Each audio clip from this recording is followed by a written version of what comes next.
What's up, YouTube? This time I got something a little bit different. Something really out of my norm. So, I am really not a coffee drinker as far as plain coffee goes. I add creamer, flavored creamer like Dave's, and almost turned to chocolate milk because that's how I don't know, and coffee in general just doesn't do much for me as far as the caffeine and whatever. But, the other day, searching Keurig, searching Green Mountain, searching all these Starbucks, seeing what new flavors are out there. And I came across something I've been looking for a while. And I really, not heavily looking, just kind of browsing the store, see if I came across it. And on Green Mountain, they had the Special Reserve 100% Kona limited edition version. So I'm like, oh, well, Kona coffee is supposed to be like some of the best coffee in the world. 100% Kona, stuff should be good. It's not cheap. It's, I got from Bedbathandbeyond. It's $33. So, anyway, so this is the packaging. That's the front. That's the back. And it's a slip cover. And this is a light roast with mildly heavy aroma, mildly heavy brightness, medium body, and mildly heavy finish. There's your chart. And for the tasting notes, it says it's cheerfully bright but delicate coffee expresses dry, Chardonnay-like notes while presenting refreshing hints of tropical fruit, tart green apple, dried citrus, and the aroma of pleasantly floral almond. I did have it. I'll get into that in a minute. And almond sweetness. So, the packaging itself, I'll show you what the packaging looks like. It comes with a nice little thing, you know, explaining Kona coffee and all that good stuff. Kind of a neat looking package. And it's a slip cover. Wow. And I've already opened it because I brewed one right now. Green Mountain Coffee Story, blah, blah, blah. And if you want to see the K-Cup itself, it's a black K-Cup with gold foil. This is 100% Kona. So, there you go. So, that's the Special Reserve coffees matured from small farms and countered during our journeys. Blah, blah, blah. Include ingredients. Arabica coffee. Anyway, so this should be interesting. This should be very interesting. Like I said, I don't like my coffee plain, but for this video, I'm going to drink it plain. And the reason I'm making this video, I know somebody is probably wondering, well, if you don't like coffee plain, why don't you make this video? Because when I came across this, I could not find information on it. I looked, and I looked, and I found information on Kona, and I found reviews. I couldn't find a YouTube video. Somebody maybe describing Tully's Hawaiian blend, which I've had, which wasn't bad, and the 100% Kona. What's the tasting difference?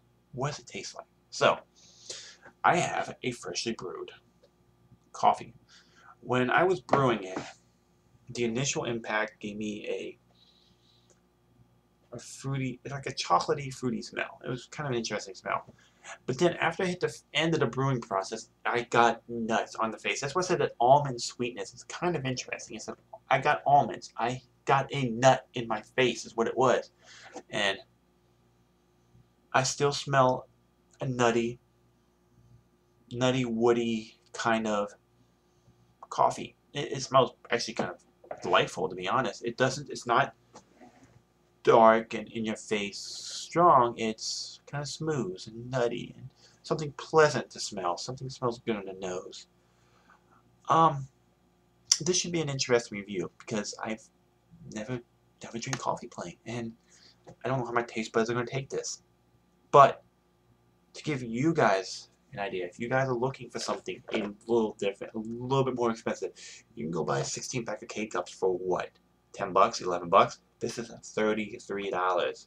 Remember, this is $33. We know Kona's expensive to import from Hawaii. This is $33 for 16 K-Cups. That's like $2 and change a cake per cup of coffee. You gotta remember this when you go and look. I used a 20% off coupon from Bed Bath & Beyond, which I recommend. Knock this price down, so I'm not gonna like 26 something, so it saves you a few bucks. Still expensive. Still, you can get 32, 40 cups for about the price of this 16. This 16 is gonna get you. But sometimes you have to let your taste buds do some traveling. And this is one of those times. I'm gonna let my taste buds do a little bit of traveling. See if this was worse, in my opinion. Newbie. opinion, someone that doesn't drink coffee plain, opinion, if $33 coffee is well worth the $33 coffee. I like putting this on my shoulders so you get to see it all the time. But it's fine. So 100% Kona. Let's give this stuff a little sippy sip and see what we get.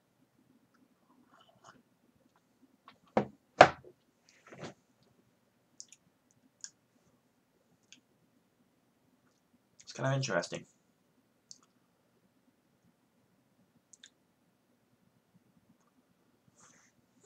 You got the nuttiness. You get that coffee, that coffee taste that nobody ever really likes. You got that there, but it's not strong. But then it's instantly covered up by another taste, and I can't put my finger on it.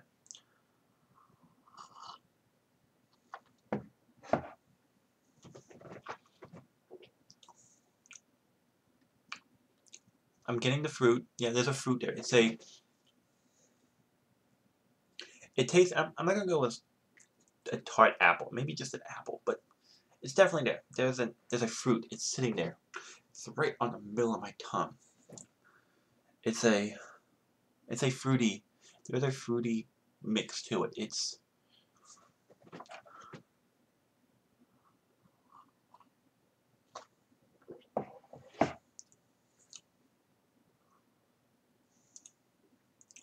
Yeah, that apple's definitely there. There's definitely an apple. Maybe there's a tart green apple. I don't never had a tart green apple, but there's definitely apple. It's apple. It's boom. It stands out. Right next to that last sip, it just stood out. More gulp, but it stood out. There's an apple right there. I see where to get the Chardonnay-like notes. It's not something that's going to stand out to you though. On my initial intake of the coffee,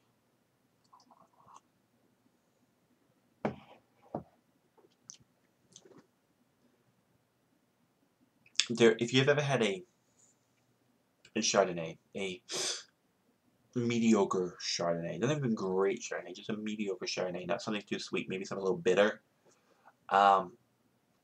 It's there. It's slightly there, but if your taste buds pick it up, it'll be a miracle because it's not overly powerful. But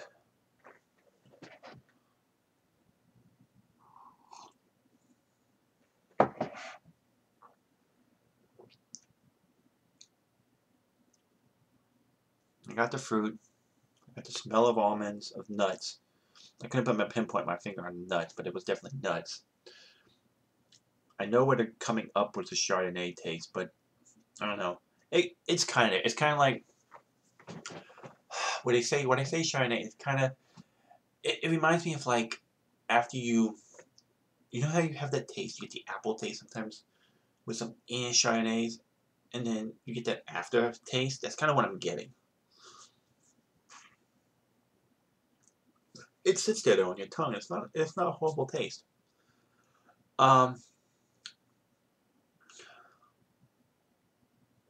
It's different. Exquisite. Exquisite's a good name. Good word for this. I don't know how to lay my finger on this.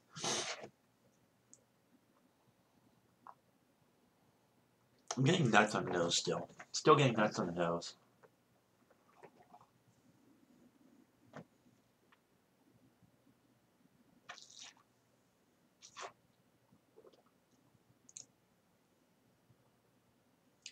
Yeah, the apple's there. The apple's definitely, that apple taste is definitely there. And that maybe it's not because it's there.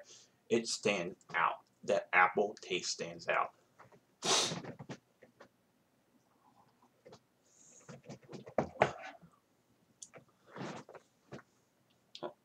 Not getting a lot of tropical fruit. Getting the apple.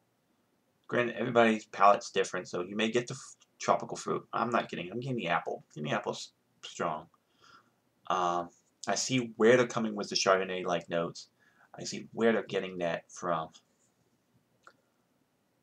I got the almonds, the smell of the almonds. There may even be like an almond mixture near the end. You kind of feel it. But definitely apple. Definitely, I see where the Chardonnay is coming from. It has that lingering effect like Chardonnay does. There's just something really sweet on my tongue. I've been drinking water, so I don't know where that came from. Let's go.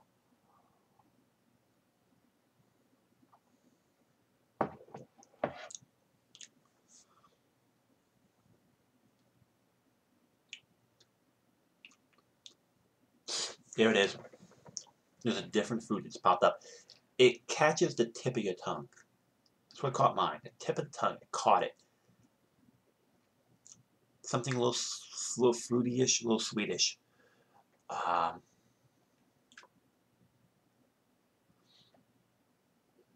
Yeah. So, 10 minutes of me babbling about a cup of coffee. Um, is it worth the price? I don't know. I'm pleasantly surprised by it. I'll tell you that much. I see where they got a lot of their tasting notes from, and some of them I'm not getting. Some of them I got. That apple's bluntly there. I definitely get the apple. The apple's there for days, and it won't go away. I definitely got something sweet, maybe a little fruity on the tip of my tongue, maybe like a candied fruit or something. And it just says, it says hints of tropical fruit. That may have been one of the tropical fruits that's standing on the tip of my tongue. Not so much the dried citrus. Got the nuts. I smelled the nuts. As soon as it was brewing, I said, "There's nuts. It smells like there's nuts in this." Didn't get so much floral on the nose. Maybe my nose is just clogged or whatever. It could be just a bad day for my nose, but I didn't get any floral on the nose. But I definitely got the nuts. For $33, I don't know, but if you want to explore a little bit, and maybe what's the exploration, it's very smooth. Very smooth. Like, I could actually drink this without creamer. This is actually really good coffee. They had Jamaican one in Green Mountain site, but I can't find it anywhere. I didn't even know it existed. I didn't even know they did these from the bigger price tag.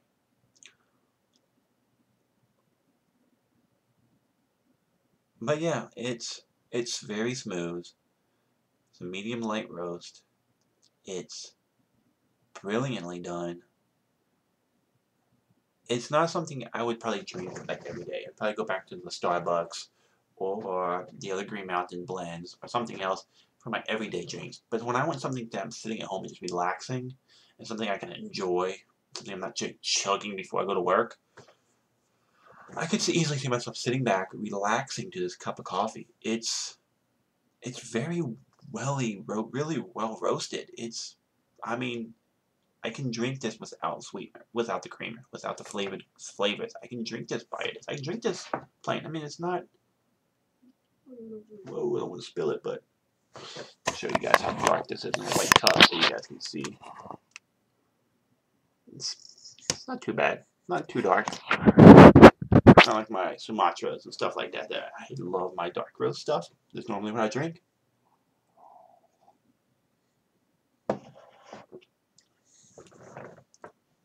As it cools down, the nuts become more obvious. The sweetness became a little bit more stronger that time.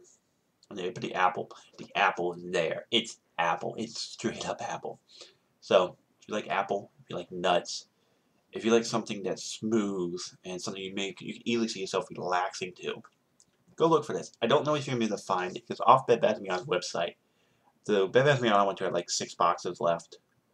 But definitely something worth trying. I appreciate you guys watching. Listening to me babble for 14 minutes on coffee when newbie is trying to explain something to you. It was a video that was hard, I could not find, and I wanted to share this with you guys. So you guys, if you guys see this and it catches your curiosity, you guys can have something to review and think about.